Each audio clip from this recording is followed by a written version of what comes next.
हो रही हैं, वो थोड़ी वीकन हो रही हैं। तो उसका जो कॉज है वो क्लाइमेट चेंज भी है, ग्लोबल वार्मिंग भी है, और भी काफ़ी सारे इश्यूज हैं, क्योंकि ये वेदर रिलेटेड चीज़ें हैं, ये क्लाइमेट के साथ इनका एसोसिएशन रहता है। तो जहाँ तक बात भद्रवा की है, रादर पूरा हिमालय, चाहे वो हमारा जम्मू एंड कश्मीर हो या हिमाचल हो, उत्तराखंड हो, नेपाल हो, बर्मा हो, भूटान हो, हर जगह पे ये किल्लत जो है आपको देखी जा रही है, इसके हवाले से, क्लाइमेट चेंज के हवाले से। तो जहाँ तक भद्रवा की बात है, स्नो एक्यूमुलेशंस तो पिछले 2-3 साल से, 2019 से क्या हुआ है कि हमारी जो बारिशें हैं वो 70% कम हुई हैं। सो बारिशें 70% कम हुई हैं, मीन्स कि स्नोफॉल भी जो है उसका भी पैटर्न जो है वो काफी चेंज हुआ है। तो 3 या 4 स्पेल पड़ रहे हैं हमारे स्नो के या रेन के, जो कि इनसफिशिएंट है हमारे जो पानी है उसको मीट करने के लिए। हमारे स्प्रिंग्स जो हैं वो सूख गए हैं, क्योंकि पानी से ही ग्राउंड वाटर रिचार्जिंग होएगी, तो ग्राउंड वाटर रिचार्जिंग होएगी तो स्प्रिंग्स रिचार्ज होंगे। तो उस सारे हवाले से हमारा surface water because of the low snow accumulation, और हमारे जो स्प्रिंग हैं because of the less recharge of the ground water, दोनों जो हैं डिमिनिश हो रहे हैं, कम हो रहे हैं। और इसके कॉन्सिक्वेंसेस तो आपके सामने हैं। पानी की किल्लत हम देख रहे हैं कि इस बार गर्मियों में पानी की किल्लत हो गई। टेम्परेचर अभी फरवरी में, आप देखिए हम मिड फरवरी में हैं, आसपास हैं, तो स्नो तो भद्रवा वैली में नहीं है, जो कि होती थी आज से 4-5 साल पहले। चाहे 4-5 इंच पुरानी स्नो भी एक्यूमुलेटेड रहती थी, वो आज नहीं है। टेम्परेचर हाई है, विंटर टेम्परेचर जो है वो राइज कर रहे हैं, प्रेसिपिटेशन कम हो रही है, तो ये सिचुएशन अलार्मिंग है। आगे कब तक ये रहेगी, अब इस पे हम कुछ बोल नहीं सकते हैं, बट पिछले 3 साल से यही साइकिल चल रहा है। तो सर इसके इम्पैक्ट्स क्या होंगे सोसाइटी पर, एरिया में जो है फार्मर्स या टूरिज्म सेक्टर को कितना इससे जो है इम्पैक्ट लग सकता है? देखिए, कुछ तो डायरेक्ट इम्पैक्ट हैं, जैसे आपने कहा कि टूरिज्म को तो इम्पैक्ट पड़ेगा, क्योंकि अब स्नो जल्दी से अगर मेल्ट हो जाएगी तो टूरिस्ट सीजन जो हमारा मई जून में स्टार्ट होता है, जबकि ऊपर छतरगला वगैरह में जून जुलाई तक बर्फ रहती थी, वो अगर मेल्ट हो जाएगी तो टूरिस्ट नहीं आएगा।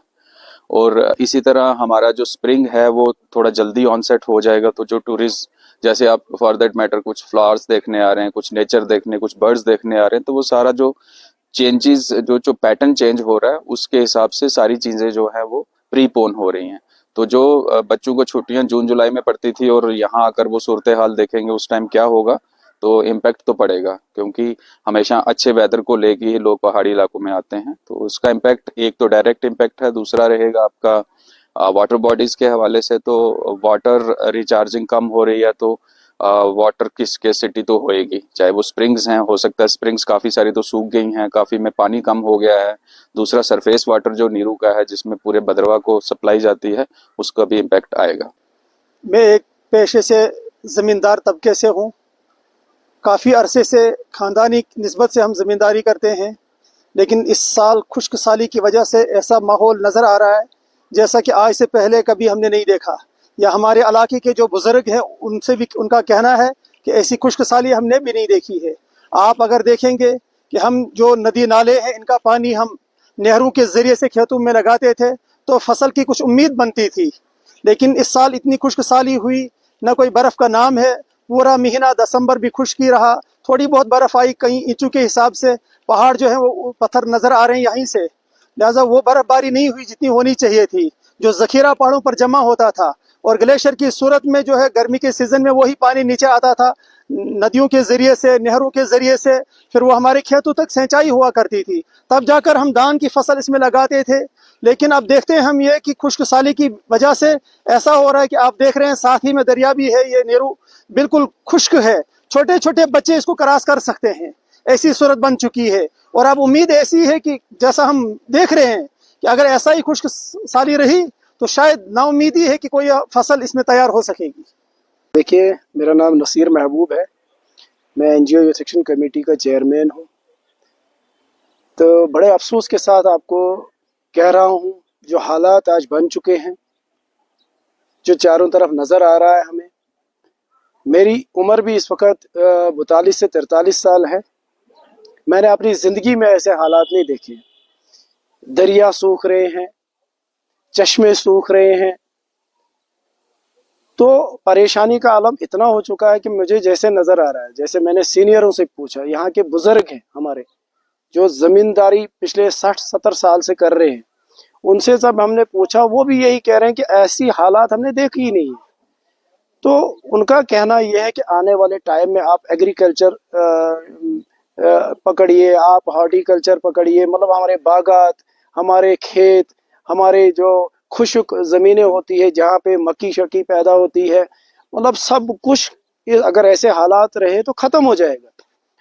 तो मैं जहाँ तक समझता हूँ कि ये जो हालात बन चुके हैं इसके ज़िम्मेवार काफ़ी हद तक हम सब लोग हैं, क्योंकि हम अपने आसपास नहीं देख रहे हैं कि क्या हालात हो रही है, क्या हो रहा है। हम मगन हैं इस दुनिया में, चल रहे हैं, ऐशो इशरत की ज़िंदगी काट रहे हैं, लेकिन आने वाला टाइम जो है, जो हालात बनेंगे वो बहुत ख़तरनाक नताइज जो है उसके निकलेंगे।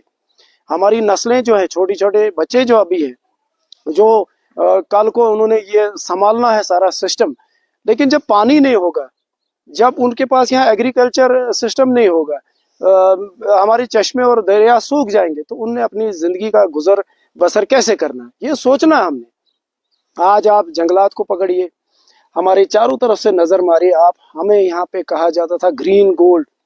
ये वादी जो मशहूर थी, दीदार जो देवदार है यहाँ का, ये मशहूर था।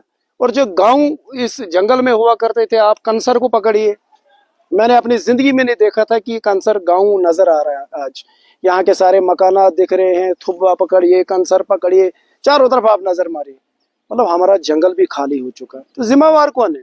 नुकसान कौन कर रहा है? बाहर से तो कोई आ नहीं रहा नुकसान कर, हम लोग कर रहे हैं, हम जिम्मेवार हैं इसके। ये दरिया क्यों सूख रहे हैं? ये गंदगी हमने फैलाई, क्योंकि ऊपर वाले की मार होती है। देखिए इसमें मतलब अगर किसी की गलती, वो हम सब इंसानों की है। हमने गंदगी इन दरियाओं में डाला, हमने चश्मे सुखाए खुद, तो इसकी सज़ा तो हमें मिलनी है। हमारे पास अभी भी वक्त है, अभी भी टाइम है। अगर हम लोग रुजू हो जाए, हम अपनी गलतियों को सुधारें, तो हो सकता है दोबारा हमें एक चांस मिलेगा कुदरत की तरफ से, तो हमारे हालात सुधर सकते हैं।